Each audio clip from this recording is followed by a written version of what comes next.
Hello po, magandang gabi po sa ating lahat, magandang araw o magandang tanghali, anumang oras na inyong napapakinggan. At syempre napapanood itong ating updated video. So bago po tayo magsimula, inaanyayahan ko po kayo na sana mag-join kayo sa ating Munting Tinig community o di kaya huwag niyong kalimutan na mag-like, share at saka subscribe. At of course, sana huwag niyo din kalimutan i-click po ninyo ang notification bell para lalo kayong updated sa mga live stream natin at saka mamonotify kayo kapag mag-upload tayo ng video. So pag-usapan natin mga kamunting tinig, hindi naman to mga ugong-ugong no, na talagang kahit noon pa man, nadawit na po si Sara Duterte sa usapin ng International Criminal Court dahil isa po siya sa idinawit na mga witness na talagang siya yung tukhang queen. At syempre, may oportunidad si Sara Duterte na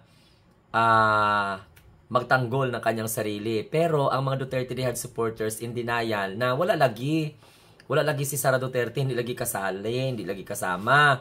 So nung bumibisita pala si Sara Duterte doon sa tatay niya sa loob ng kulungan sa International Criminal Court, pinagbawalan na pala siya. Kasi kasali talaga siya, no? Inamin niya talaga mismo yan. Inamin ni Sara Duterte na kung saan siya po ay napabilang sa mga listahan at posibleng ipapaaresto po ng International Criminal Court.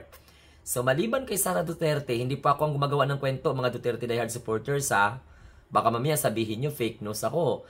Baka mamaya sabihin nyo gumagawa lang ako ng kwento o kung ano-ano man dyan. Alam ko naman yung ugali ninyo, pero hindi kami katulad ng mga Duterte diehard supporters na mga vlogger na iniidolo po ninyo DDS na kahit gaguhin kayo, gagawin kayong tanga, paglalaruan yung inyong mga emotion, okay lang dahil nasanay naman kayo na gaguhin at gawing tanga. So si Sara mismo Duterte ang nag-amin dahil po siya ay in-interview. In-interview po siya ng media at saka yung pinagsasabi niya kasi Bisaya, no? Kasi siyempre si Sara Duterte bisdak, no? Bisayang dako. So inamin niya mismo na siya po ay kasali sa listahan, no, ng mga posibleng ipapaaresto ng International Criminal Court. Pag magpalabas ang ICC ng warrant, siyempre Interpol na rin po ang mapapatupad niyan. O baka si General Torre pa nga siguro, no, ang ipapaaresto. Kasi, tsaka, kasama po niya si Senator De La Rosa, no, si Bato De La Rosa, dating Philippine National Police Chief yan. Siyempre, andyan din si Chief Oscar Albayalde. Tapos, meron pang dating PNP Chief daw na si Vicente Karamat.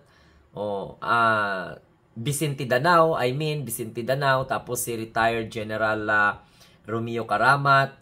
At kasali pa pala si Bongo. No, kasali po doon si Bongo. Ayon, ang posibleng papalabasan ng warrant of arrest ng International Criminal Court. So kung i-imagine mo kung si General Torre ang naatasan na mag-aresto kay Rodrigo Duterte, malamang si General Torre pa rin ang mag-aaresto kay Bongo, Bato de la Rosa, kay Karamat, kay Danao, Albayalde, kay Sara Duterte pag nagkataon na magpalabas po ng warrant of arrest ang International Criminal Court. Again, hindi po tayo ito ang nagsasalita. Okay? Si Sara Duterte po ito ang nagsabi. Inamin niya yan, nakasali po siya sa posibleng ipapaaresto at alam niya na nasa listahan din siya.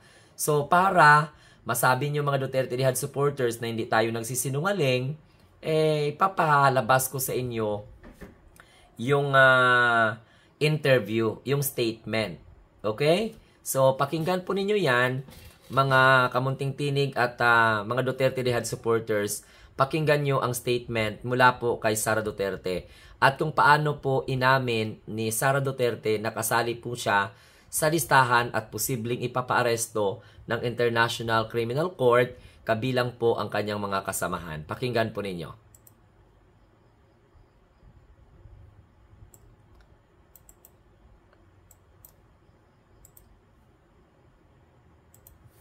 The officials. Yes, sir. Oo. Na ako sa listahan. Daghan kaayo mi nga naa sa listahan sa ICC. Nahibaw ko, anak, kay pag-abot na ko dito, natingala ko nga, no, sa sugod, pwede pa ko mabisita kada adlaw. Giundang nila, pagkaman ilahan ang gina-record ang mga ginaistoryahan na mo ni Pangulong Duterte. So, nasabtan ako nga nagapaminaw sila sa amo ang ginaistoryahan kay ang ilahang huna-huna ang amo ang ginaistoryahan ko unsa ang kaso ug unsa ginabuhat sa kaso natin ginubuhat nato sa kaso dinhi sa Pilipinas ug mga strategy sa kaso. Dili lang ako, layo pa ang ako ang pangalan dito. Ang naunang mga pangalan dito mao kay Senator Bato de la Rosa, kay itong dating Chief Albayalde, katong dating Police General si Danao, o Police General si Karama. Napo dito ang pangalan ni Bongo. Mauna usa sa ila bago ako.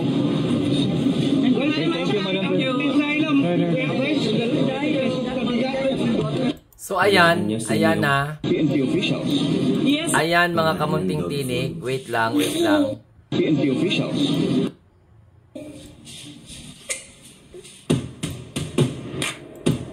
PNP officials. Yes.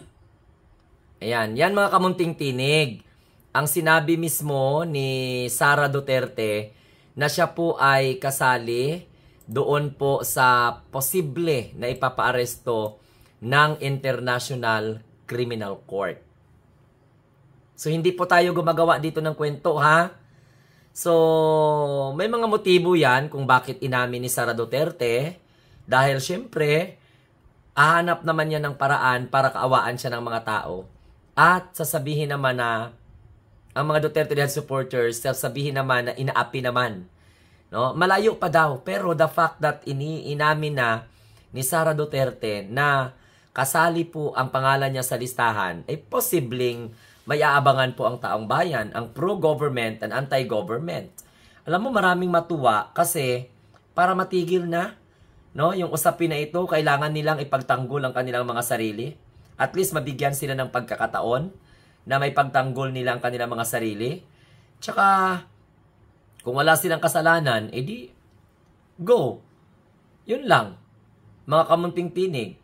So again, uulitin ko, kasali po ang unang pangalan doon na nabanggit, si Bongo, si Bato de la Rosa, si Albayalde, si Danao, si Karamat, at dyan, si Sara Duterte, ang Vice President na alinganga. Oh?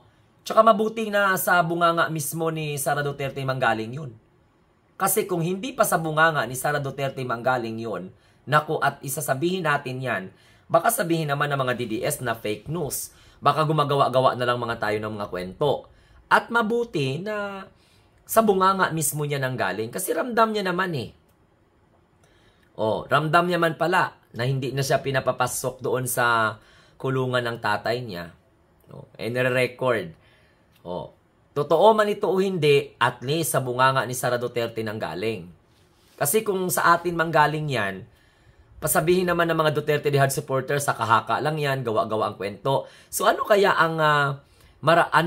ang reaksyon po ninyo, mga Duterte Dihad supporters? Tanungin ko kayo. So anong reaksyon ninyo? So magagalit na naman kayo sa amin dahil pinapalabas namin. Interview yan eh. Interview ni Sara Duterte yan.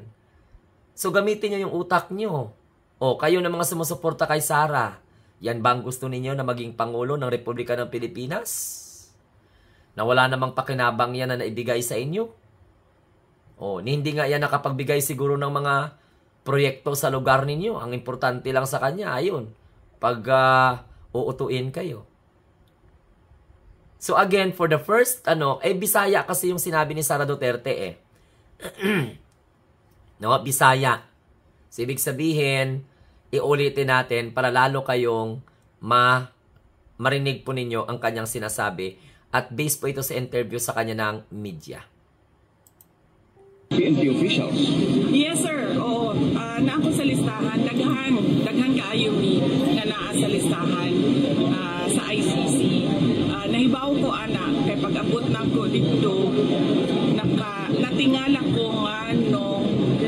sa sugod, pwede pa kung bisita kada adlaw.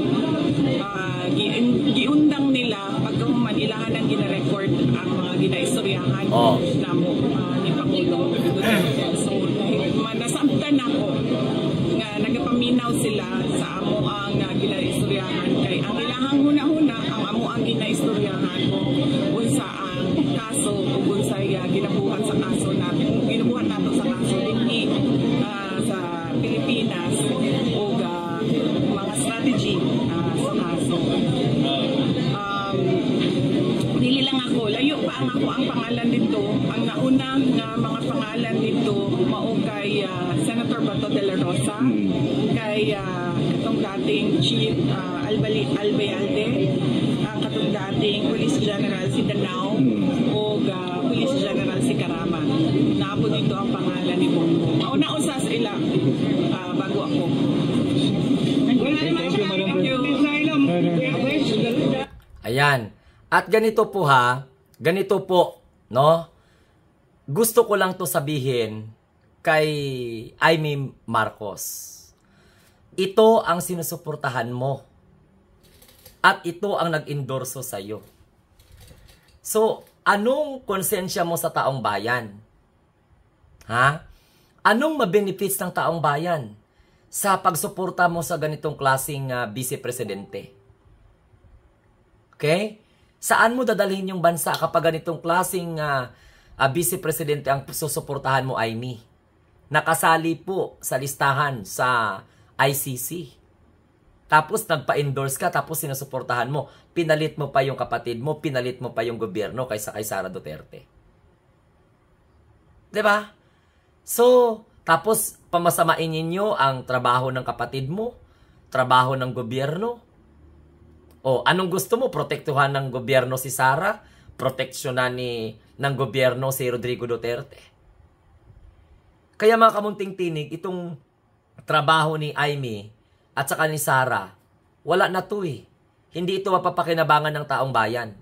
Kaya dapat tayo na mga butante, tayo na mga matitinong mga Pilipino, wag nating bigyan ng pagkakataon na manalo ito si Amy. At saka syempre, itong si Sara Duterte, wag nating bigyan ng pagkakataon kasi it's a disgrace, no? Sa ating mga Pilipino. Sila ang nagbigay ng mantsa sa ating pagkatao bilang mga Pilipino. Kasi mantakin mo, ang trabaho ng gobyerno natin, napakaganda. Tapos bigla lang magpa-endorse ka sa isang sangkot sa kriminalidad. O sangkot sa mga isyu ng pagpatay, extrajudicial killing, tukhang, na wala naman pong kwenta-kwenta. So, ewan ko nga ba kung bakit si Amy nahuhumaling dyan kay Sara Duterte. Ha? Ewan ko ba kung bakit binuhos ni Amy ang kanyang tiwala dyan sa babae na yan. Ewan ko ba kung bakit nagawa ni Amy Marcos na ipagpalit ang kanyang kapatid at ang gobyerno na pinagsisilbihan nila sa isang Sara Duterte na gumawa ng kahihiyan. Sa isang former president na gumagawa ng kahihiyan. So taong bayan, kayo po ang maghusga. Taong bayan, kayo po ang magsabi kung tama pa ba sa isip itong si Amy na sinusuportahan ang umamin na bahagi po ng ipapaaresto ng International Criminal Court. So hanggang sa muli, maraming salamat. Ito po ang inyong lingkod, ang munting tinig ng ordinaryong Filipino, si Sir Glenn, na nagsasabing, suportahan natin ang Pangulo. Suportahan natin bilang mga bagong Pilipino, ang bagong Pilipinas. Mabuhay po and adios. Salamat po sa inyong lahat. Bye-bye!